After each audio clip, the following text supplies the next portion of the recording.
तो विष्णु जी, क्या आप किसी अघोरी या तांत्रिक को जानते हो जो फ्रॉड है? लोग काफ़ी कर रहे हैं। किस किस का नाम ले, है ना।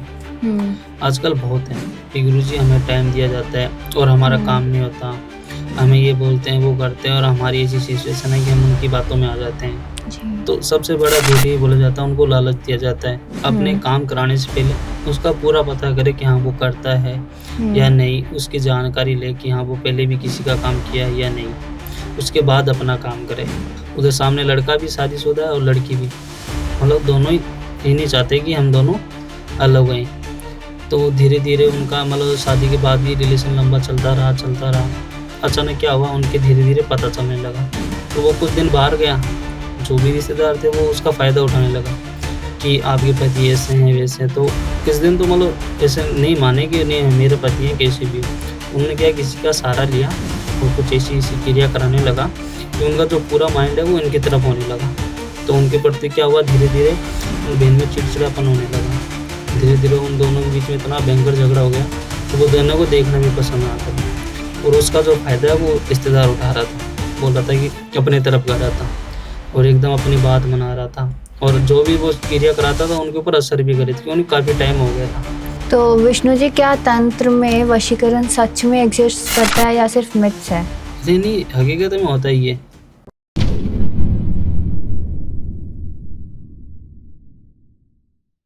जय श्री महाकाल, आपका बहुत बहुत स्वागत है हमारे टीवीटी चैनल पर। आज हम जानते हैं तंत्र में सबसे बड़ा झूठ क्या है और असली अघोरी और नकली अघोरी में क्या फ़र्क है। जय श्री महाकाल विष्णु जी। जय श्री महाकाल। तो आजकल तंत्र के नाम पर सबसे बड़ा झूठ क्या बोला जाता है? देखो, तंत्र एक ऐसी है जो किसी की मदद के लिए की जाती है। लेकिन आजकल क्या कर रहे हैं, मेरे पास काफ़ी केसेस आते हैं, कई भाइयों और कई बहनों के, कि गुरुजी हमें टाइम दिया जाता है और हमारा काम नहीं होता। हमें ये बोलते हैं, वो करते हैं और हमारी ऐसी सिचुएशन है कि हम उनकी बातों में आ जाते हैं। जी। तो सबसे बड़ा झूठ ये बोला जाता है, उनको लालच दिया जाता है कि हम इतने बड़े हैं, ये कर देंगे, वो कर देंगे, बस हमें 24 घंटे का टाइम दीजिए या 2 दिन का टाइम दीजिए। फिर वो शाम होती नहीं, उनसे बार-बार पैसे की डिमांड करते हैं।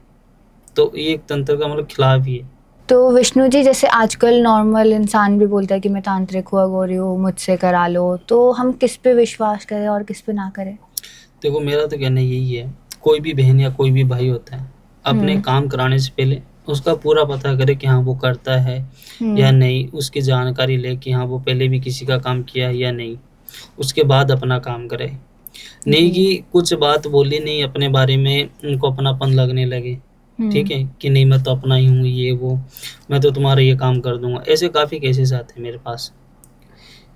फिलहाल मेरे पास कुछ मतलब बाहर के थे, रहते मतलब है पंजाब के, रहते हैं बाहर हैं। तो उन्होंने मेरे को बताया कि गुरुजी हमारा सब कुछ बढ़िया चल रहा था, ठीक है? और हमारा रिलेशन भी मतलब बढ़िया चला। तो उनके रिलेशन में अचानक कोई दरार आने लगी। तो उन्होंने कम से कम 8-9 जगह काम कराया अपना। ओके। और मतलब हर एक बात उन्होंने विश्वास किया। उनको कैसे भी करके अपना रिलेशन ठीक करना था। तो वो धीरे-धीरे उनकी हर एक बातों में आने लगे, हर एक बात उनकी सुनने लगे। तो उन्होंने हमारे पास आए कि गुरुजी इसका क्या उपाय है? आज मैं हर जगह गया, मेरा एक भी काम नहीं हुआ और मेरे पैसे गए, मेरा समय बर्बाद हुआ और धीरे-धीरे मेरे से हर एक चीज़ जाने लगी मेरे से। आज मैं क्या करूँ ऐसी चीज़ें? बताइए किस पे विश्वास करूँ, किस पे नहीं? मैंने बोला आपने जहाँ कहीं पे भी काम करवाया है, आपने कभी चेक किया कि आप दोनों की फ़ोटो साथ में भेजते हैं? वो सिर्फ़ सामने वाले के बारे में बताता है, आपके बारे में कभी बताया? आपने गौर किया कि नहीं गुरुजी उस समय मेरा दिमाग नहीं चल रहा था। उन्होंने सामने वाले के बारे में बताया कि इसके ऊपर इसने ये करवा दिया, वो करवा दिया है। और मैंने बोला जब आपके बारे में नहीं बताया तो आपने ये काम क्यों करवाया? कि गुरुजी मेरे को हर एक हाल में ये रिलेशन ठीक करना था। तो विष्णु जी, क्या आप किसी अघोरी या तांत्रिक को जानते हो जो फ्रॉड है? जो काफ़ी कर रहे हैं। किस-किस का नाम लें, है ना? आजकल बहुत हैं। छोटा से छोटा बोलता है कि हमें ये। तो मेरे पास काफ़ी से काफ़ी बड़ा केस भी आता है और छोटा भी आता है। गुरुजी मेरे पैसे इसने ले लिए, वो ले लिए। तो उन्होंने पूरी जाँच की है उनकी। इनकी इतने वो हैं चैनल हैं, इतनों में वो गए हुए हैं, इतने वो काम किए हैं, व्यू अच्छा है, ये वो। कोई दिखता नहीं है ना, वो कर देता है और कोई दिखता है वो कुछ नहीं करता। तो वो जो देखते हैं गुरुजी हमने उनका इतना सब देखा हुआ है, वो है। आज भी उन्होंने हमारा काम नहीं किया। तो वो दिखावे पे जा रहे थे कि उसके पास इतने पॉडकास्ट हैं, ये वो इतना फेमस है। तो मैं किस-किस का नाम नहीं ले सकता। आपको ही पता ना। लेकिन केसेस बहुत आते हैं कि गुरुजी उन्होंने हमारे पैसे ले लिए, ये वो। तो मैंने उनको ये बात कहता हूँ, काम कराने से पहले कुछ चेक करें। तो विष्णु जी, क्या तंत्र से हम अपना फ्यूचर बदल सकते हैं या सिर्फ अपना काम समझा सा सकता है उससे?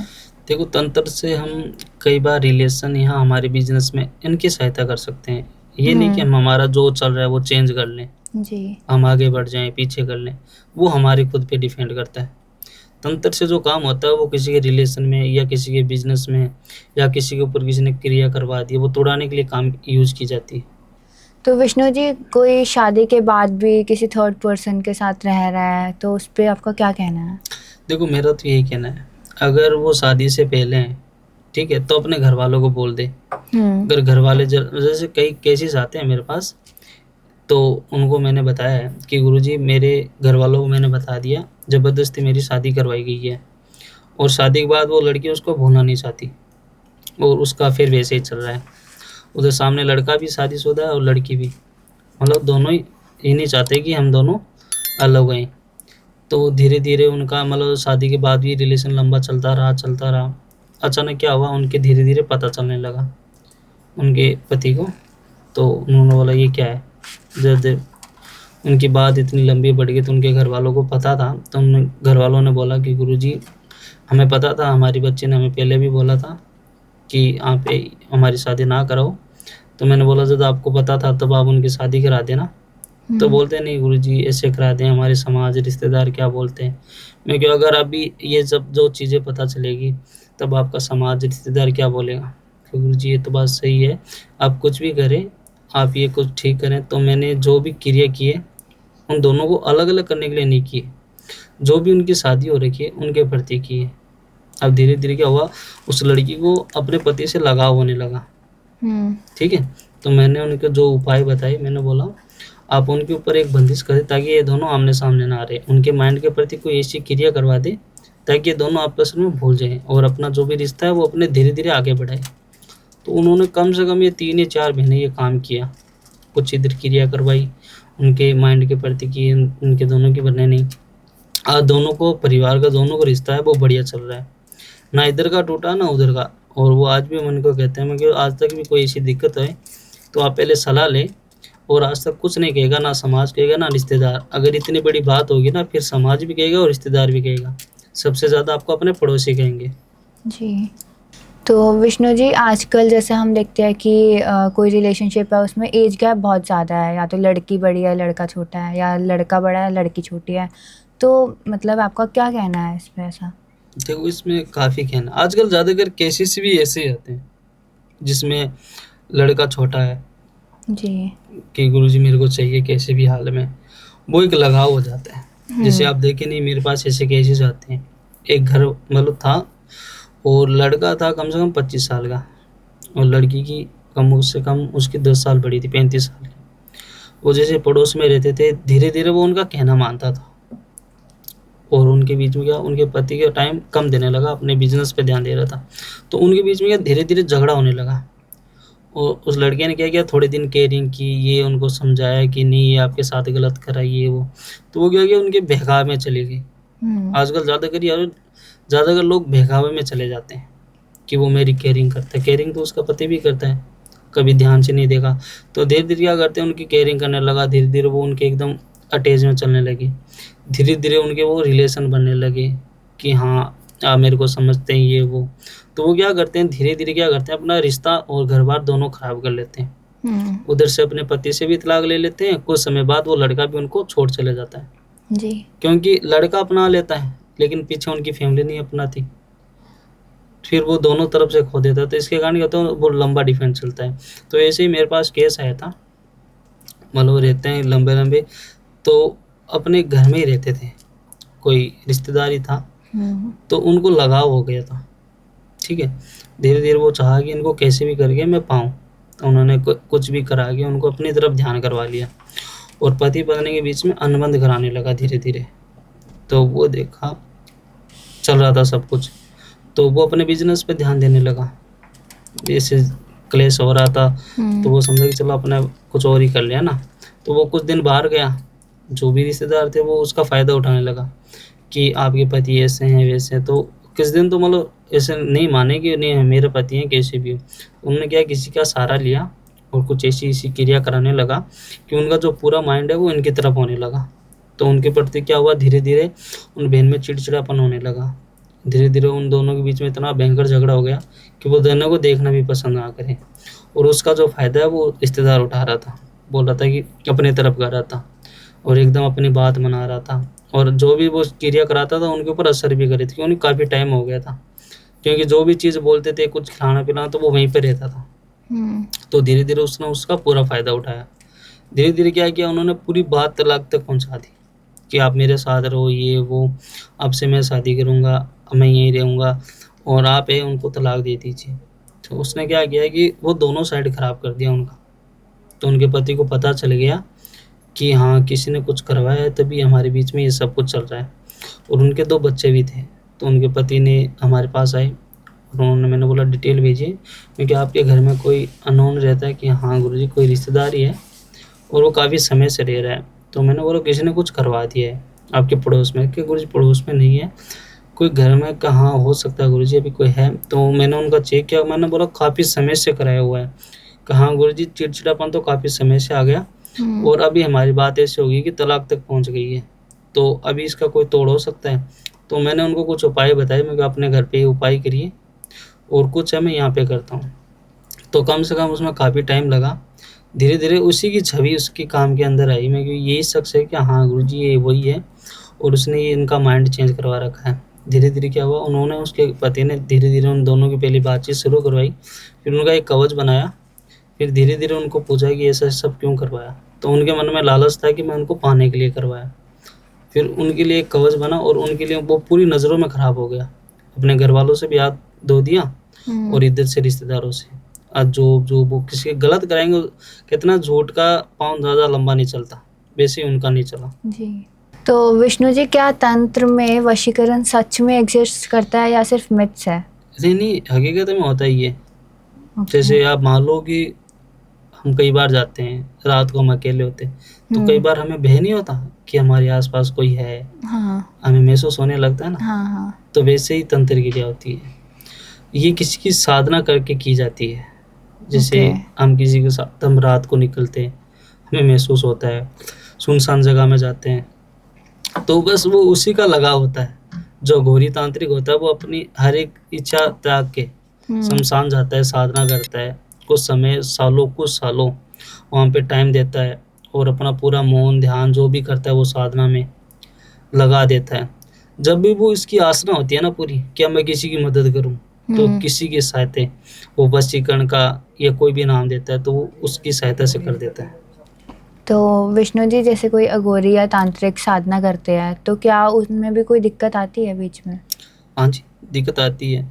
जैसे हमारे गुरु होते हैं, हर एक चीज़ का गुरु होता है ना जी। वैसे ही साधना के लिए हमें एक गुरु की आवश्यकता होती है। तो हम 12 से 13 जने थे और हम गुरु के मतलब पास में बैठे थे। तो गुरु जी सबको बता रहे थे कि आप कभी भी साधना करें तो अपने आसपास क्या हो रहा है उस चीज़ पे ध्यान मत देना। आपको कोई चीज़, जैसे हम कई बार नहीं सोचते कि कोई चीज़ हमें आवाज़ दे रही है, बुला रही है, हमारे पास है, हमारे हाथ लगा रही है। जी। जो अघोरी या तांत्रिक ये साधना करता है ना, उसके साथ ये ज़्यादा होता है। उसे महसूस होता है कि हमें कोई आवाज़ दे रहा है, अपनी जैसे हमारे साथ होता है ना उन्हीं की आवाज़ में। लेकिन जब तक हम साधना में है ना, हम उस चीज़ को इग्नोर करना पड़ता है। ये कहते हैं ना एक परीक्षा लेने वाली हो गई, वैसे ही होता है। तो गुरुजी हमें सबको बता रहे थे कि आप इस चीज़ का पूरा ध्यान रखें। कोई भी चीज़ हो, कुछ भी हो जाए, कि वहाँ पे कुछ भी हो रहा है, क्या नहीं, आप पे अटैक हो रहा है, कुछ नहीं, आपको सिर्फ अपने ध्यान में रहना उस टाइम, जितने टाइम का वो चले। तो हमारे से मतलब काफ़ी थे, हम सारे तो समझ गए थे। एक जैसे रहता है ना कि एक तो वो कुछ नहीं होता, ये वो मान के बैठ जाता है हम करेंगे। तो उन्हीं के साथ में हम साधना कर रहे। तो बीच में उसने क्या किया कि उसको ऐसे लगा कि उनके परिवार वाले उनको आवाज़ दे रहे हैं। ठीक है, तो वो प्रेत साधना कर रहा था। तो प्रेत की साधना में प्रेत खुद किसी भी जैसे छलावा रूप लेता ना, वैसे रूप ले सकता है। उनकी फैमिली से मेंबर में उनको आवाज़ देता है। आप किसी के अंदर फेट होते देखते हैं, किसी के अंदर भूत वगैरह आता है, आप वहाँ जाते हैं, कभी देखा नहीं? जिनके अंदर होता है वो उन्हीं के घर का नाम लेता है, चाहे वो कहीं का भी हो। ठीक है। तो वो साधना कर रहा था, तो धीरे धीरे उनको महसूस हो रहा मेरे को कोई आवाज़ दे रहा है। तो उसने देखा किसको पता चला, अभी तो मैंने चालू नहीं किया, साधना बैठा हूँ, मेरे को पता है। तो जो शमशान के बीच में करते हैं ये चीज़, तो उसने क्या किया, अपनी आंखें खोल ली और जो भी चीज़ थी भस्म भस्म लगाई, उनकी तरफ चलने लगा। और उसको धीरे धीरे एहसास होने लगा कि मैंने ये गलती कर दी। वो धीरे धीरे उसके शरीर में कुछ ऐसे बदलाव होने लगे कि वो सबको जाना बंद कर दिया, अपने आप में पागल होने लगा। उनके शरीर से मतलब जैसे शरीर का वो फूला हुआ था, धीरे धीरे वो कमज़ोर होने लगा। ओके। कुछ समय बाद उसको अपनी डेथ देनी पड़ी, मौत देके अपनी जो भी इच्छा होती है ना वो वहाँ पे त्यागनी पड़ती है। तो ये सबसे भयंकर चीज़ रहती है। जो भी अघोरी जो तांत्रिक साधना करता है ना, उसको भी बड़ा डर और भय रहता है। तो विष्णु जी, जैसे कोई है उनको महसूस हो रहा है कि उनके अंदर भूत या प्रेत है, तो उसका कोई तोड़ हो सकता है? देखो उसका तोड़ होता है, कई आते हैं हमारे यहाँ शमशान में कि ये चीज़ है। उनके घर के जो बड़े सदस्य होते हैं ना जी। उनको बुलाया जाता है। हमने कई जैसे कुंडापति काम सुना होगा अपने नाम, जैसे किसी के अंदर जैसे हो रही है वो दिक्कत काफ़ी समय से, उनके घर के ही उनको आदमी दिख रहे हैं। उनके जी। विचार आ रहा है कि मैं ख़त्म हूँ, छत से कूद जाऊँ, ये वो जी। कुछ ऐसी चीज़ें मांगना। तो वो हमारी अघोरी में होते हैं, उनको उन्होंने बुलाया था। तो वो पूरे जहाँ के होते हैं ना, वो पूरे मोहल्ले को ऐसे जाके बता देते हैं कि आज रात हमारे घर को खिलाया जाता है, पूजा पाठ की जाएगी, हमारी बच्चे के अंदर जो भी ये प्रेत है या जो भी चीज़ है उनकी हम क्रिया करेंगे, तो आज रात को आप बाहर ना निकले। तो जिस रूम में जो चीज़ होती है ना जी। वो चीज़ को बुलाया जाता है। ओके। ठीक है। उस चीज़ के अंदर जो कच्चे वो होते हैं ना बाहर की सब्जी वगैरह, हाँ वो जी। मंगाए जाते हैं, उनको बुलाया जाता है। उनके बाद उनको खुश करके किसके पीछे क्यों है, उनके बाद उनको कैद करके कहीं आगे छोड़ा जा सकता है। आपको बहुत बहुत धन्यवाद विष्णु जी, आप हमारे टीवीटी चैनल पर आए, हमें इतनी सारी चीज़ें बताई। जय श्री महाकाल। जी, जय श्री महाकाल।